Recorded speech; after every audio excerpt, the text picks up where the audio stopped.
Partners and customers, welcome to the Akamai Partner Champions podcast. It is your host and old pal, Nick Watkins, and I am joined here today by Jimmy Nilsson of Kyndryl. And I'm really excited to have you on the show. So thanks for joining us. Thank you for having me, Nick. I'm excited to be here. Yeah. So let's dive right into it. I want to know, can you start by telling us a little bit about Kyndryl and your role and what made you want to work for Kyndryl? That's a great question. So Kyndryl is probably one of the world's largest startups. 85,000 employees. We were born three and a half years ago. We spun off from IBM, and I want to say we are probably the world's largest IT service provider. We run critical infrastructure for our customers. It's amazing. So was it the size, the scope, the being part of the startup? Was that what made you gravitate and want to join that company and join Kyndryl? Yeah, I think the number one reason was this is a once in a lifetime opportunity, right? To join a startup, large startup, and have the opportunity to kind of form what will become the future of Kyndryl's Zero Trust business. Okay, that's a perfect answer. And I'm kind of curious because there's 5,000 cybersecurity vendors out in the market today. Right. They're partners and VARs in different places. What would you say makes Kyndryl really unique? I think the culture is a big factor, right? We're a very collaborative culture within Kyndryl. And the other is where we play. We're organized ourselves in 6 focus areas, from mainframe, cloud, all the way down to network and edge.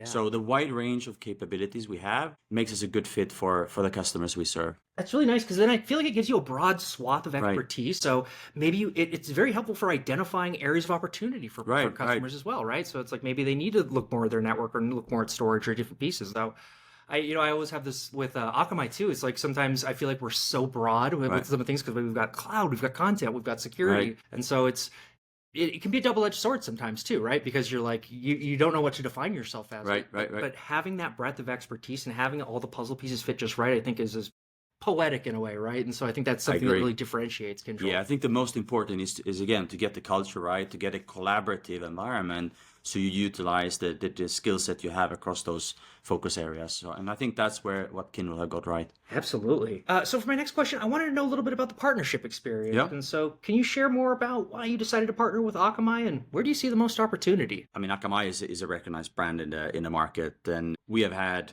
partnership in place since day one. I'm super happy, and the direction the partnership is going in across your portfolio. I think we're covering customer services pretty much in all of your portfolio. So happy about that. Yeah. Services, I think, is a great opportunity for a lot of partners. Like, I think that's always where you talk about that 1 + 1 = 3, where we can actually make something greater than some of our parts. And so I think that's a really good way to attack it. And then I was curious, since we're talking about the breadth of services and a lot of the things that make Kyndryl special, I want to talk about a customer success story. And so would you be able to share an anonymized example of a complex security challenge you've helped a customer overcome? Yeah, let me think. Probably a good example is a large existing customer in the manufacturing space here in the United States. They had a big challenge, like many of our customers, increase the security in their critical operating technology environment, so the OT environment. And like many, I think we're now past the point where we can assume that we will not be breached. Further segment their environment, their operating environment, operating technology environment, and what's crucial for them. They had in place a SASE solution, but that only half of the coin, right? Right. You need to make sure that you have integrity all the way down to the critical workloads in the operating technology environment. So a little segmentation in there, maybe? Segmentation, right? And we help the customers do a proof of concept. Yeah. Where we evaluated against the defined set of requirements that we worked out together with the clients, several technical solutions. And Akamai's Guardicore was one of the products that we evaluated, and you were the winner, right? So we have now since then helped them design and implement that in the environment with a successful outcome. Awesome. Yeah, I mean, I love Guardicore. I love learning more about it. I came from the No Name acquisition, so I came in with API security, so now I'm getting to see... It's another critical area. A lot of opportunity out there. I was really surprised. I mean, my reason for going that way was, I feel like every organization wants to become more efficient. How are they going to do that? Right. Through automation. Right. What drives automation? APIs. Right. So I think it's a critical area, but yeah, to your point, I mean, that's kind of the fun of working with Akamai and working with a partner like Kyndryl is that we can kind of pick and choose and figure out and really customize our approach to what fits the customer, right? Yep. So Speaking of which, because let's talk a little bit about market fit. Selling security, it can be complex, right? Like just to use API security as an example, we've got to talk to the application developers, but we also have to talk to the security folks. And so, it can reside in multiple departments. And so I was wondering, what is Kyndryl's approach to helping customers understand which attack surfaces should be prioritized? Yeah, I actually like to think of it in a different direction. So I think the industry in general is very focused on the threat landscape. And that one thing is sure that it will change. And if you keep chasing the latest for the threat landscape, you will always be behind. I think we should switch it and look at the protect surface. So what are the critical services that we need to protect that our business is dependent on? What does that protect surface look like, and how do we best secure that? Then I think it doesn't matter how the threat landscape will change, because we know we have secured the critical assets in the best possible way. Yeah, strong foundation equals better protection. Right. So what we have done since pretty much day one of when we became Kyndryl is research Zero Trust. What is Zero Trust? How is it different from, let's call it, legacy security architecture? How does enterprises approach this? Are they successful? If not, why not? And that have led us to develop what we now refer to as Kyndryl Zero Trust Adoption Framework. That is look at it as a good complement to what the likes of NIST, CISA, and Department of Defense have published. We tend to focus more on the technology side. What we found in our research is, against the customers that we serve, which is Fortune 4000, is less a gap in the security technologies and a bigger problem on how we approach security architecture. We are doing it too similar to how we have done it over the last couple of decades. And I think to be successful with building the next generation security architecture or Zero Trust, we need to find an integrated approach, and that requires collaboration within security, between security and IT, and with business. And for that to happen, we need to have a defined methodology that brings those stakeholder groups together. So that's what we have focused, and I think that's an important tool that we use when we engage with clients. I think that makes perfect sense. I think from as a marketer, I think sometimes we get too fixated maybe on like a solution or like a specific thing. And even to your point, to the threat landscape of like scaring people, which I don't like to do that. I don't think that's an effective method to get people to want to adopt your services. But when you talk about use cases, those gaps in security or hardening, hardening attack surfaces, like, that's the use case we should be talking to. And even I'm trying, as I write more content, to really try to speak more to that, as opposed to the big boogeyman, the threat landscape out there. And going back to microsegmentation, I think that's a perfect example. If you leverage microsegmentation, you can reduce the protect surface, and that allows you to just focus on those critical flows that should be there, right? And how do you best secure those? So that's an excellent tool to kind of zoom into what's.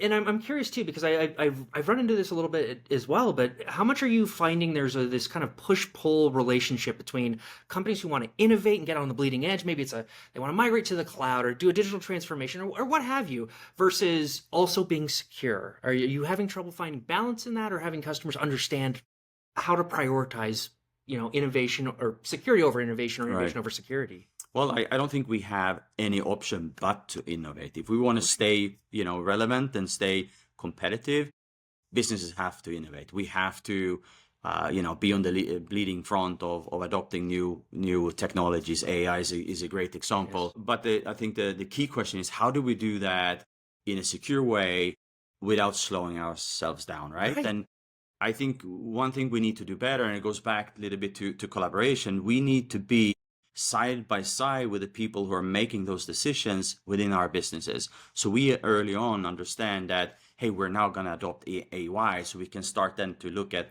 how do we need to change our security architecture or modify it to be able to secure those assets, right? If we roll back the time a couple of years when we started to adopt cloud services, right? There was many organizations that were in the back foot, right? That was not until the business or IT was knocking on the CISO's door and say, hey, we're going to move our service to the cloud. Are you ready to secure us? Exactly this happening now right in front of us with AI, and yesterday it was private 5G and edge compute, right? And tomorrow it will be something else. It just changes so fast.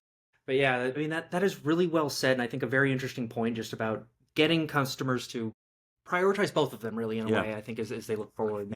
And if you kind of work side by side where those strategic business decisions are made, then you can end up in a situation where security becomes an enabler instead of an inhibitor or slowing things down or perceived to be slowing things down, right? So I think that's important. Well, I think you spoke also to a little bit of the magic of Kyndryl too, because you talked about that collaboration. Right. With how big you guys are. We're talking about silos between IT and security, but like you guys having to collaborate across that size of a company, I think is a huge testament. It's a really big portfolio we have with a lot of moving parts and capabilities. Yeah, so collaboration is key for us. You brought up AI, and of course, we're in security, so we have to talk about it. So, I was curious, in what ways is AI influencing your customer security posture and buying decisions? Buying decisions, probably a lot. I'm just not closer to it, but AI is for sure here to stay, and it's gonna have a massive impact on our businesses from different lenses, right? You will have now AI, more and more AI capability in the security technologies, right, that we can leverage, which will be a benefit to the operational side of security. We will also have AI solutions that we now need to secure, right? That adds complexity, and again, it's not a question whether we should have AI. AI is here to stay, right? So I think there's two sides of the coin, but we have to be prepared to support our business in enabling AI without any doubt. But we also have to look at how can we use AI to help us with the security operations. And I think today already, most of the technologies have AI capabilities when it comes to detection and response, right? The SIEMs today is a lot more advanced than only a couple of years ago. We have SOAR tools that now have automatic playbooks, etc., that allow us to automate the response pretty much to the end. Where I would like to see more of AI when it comes to security is on the preventative side. Yes. I think we have an opportunity there to, and that's the foundation of Zero Trust, to use multiple signals, not to detect that things have happened reactively, but to prevent it upfront. Yeah. How can we use those signals in a more efficient way to build more advanced decision policies? There, I think we have an opportunity as an industry to add more AI. Absolutely. I heard someone refer to it the other day. I think they say like AI is right now at an intern level. Like it's just that you can give it the basic tasks, it can do it mostly okay. Right. But imagine 5 years from now when it's at that young professional level where it's actually able to be able, like when we start talking about agentic AI and then being able to communicate with one, like the future is going to be wild. And so I think it's just, from what we do, it's fascinating to be on that kind of cutting edge and see all of these developments. All right, we're coming down to my final question. I always like to know a little bit more about my guests. I like to, I get to interview a lot of successful people like yourself, Jimmy, and I'm always curious what inspires you to continually drive yourself forward. And so, from the last year or so, is there a person in your life, a historical figure or a work of art, like a book, movie, or song that's inspired you? Well, there's so many people that have inspired me. I think, my parents, of course. I have had, sport coaches throughout my life that have added perspective that I didn't have. I was raised in the Swedish military. I learned a lot there about myself, how you function in a stressful situation with lack of sleep or lack of food. That taught me a lot. And then on the professional side, a lot of people I have reported up to have taught me a lot, and that have helped, of course. But being curious in nature helps you to always look for the next thing or look for how we can solve things in a better way. I love that you said that. That's a philosophy that resonates deeply with me because my first day in cybersecurity was Log4j. So I think I haven't been around that long. That's a tough one. But if you remember, what was that, 2022 perhaps was when that happened. So I haven't been in cybersecurity that long. Getting to talk to people that are smarter, more experienced, those are the people that help me kind of form the world opinion and to learn these things. And also, of course, this podcast and being able to talk to great guests like yourselves. Jimmy, I want to thank you so much for being on the show. Thank you. I appreciate it. Tremendous conversation. I really enjoy it. And to all of our partners and customers out there, thank you for joining us. And we'll see you on the next episode. Thanks again, Jimmy. Thank you.